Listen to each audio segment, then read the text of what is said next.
കറുത്ത ഭൂതം. ശ്രീ മഹാദേവൻ പിതൃസ്ഥാനത്തും മാടായിക്കാവിലമ്മയെന്ന തിരുവർക്കാട് ഭഗവതി മാതൃസ്ഥാനത്തുമായാണ് ഭൂതങ്ങളുടെ ഉൽപ്പത്തി എന്ന് വിശ്വാസം. കരിംഭൂതവും വെളുത്ത ഭൂതവും ചുവന്ന ഭൂതവും നായാട്ടുമായി ബന്ധമുള്ള വനഭൂതങ്ങളുമെല്ലാമായി ഭൂതങ്ങൾ പലവിധമുണ്ട്. കരിഭൂതവും വെളുത്ത ഭൂതവും ചുവന്ന ഭൂതവും ഭൂതത്താറും ശിവാംശഭൂതങ്ങളാണ്. ഹാസ്യരസപ്രധാനമായ ചൊല്ലുകളും വാചാലുകളും ഈ കോലങ്ങളുടെ സവിശേഷതയാണ്. അലൗകിക പ്രഭയോടെ പാതിരാക്കോലങ്ങളായാണ് ഇവ കെട്ടിയാടപ്പെടാറുള്ളത്.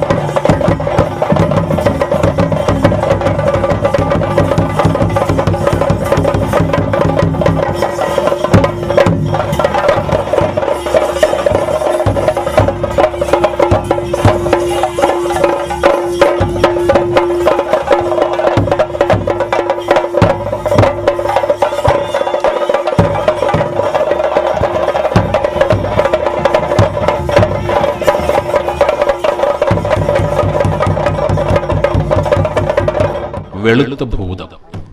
വെള്ളാട്ടച്ചമയവും ദേഹത്തരിച്ചാന്ത തേപ്പുമായി നർത്തന പ്രാധാന്യമുള്ള ചുവടുകളുമായി ശ്രീ മഹാദേവന്റെയും കാവിലമ്മയുടെയും പൊന്മകനായി വെളുത്ത ഭൂതം.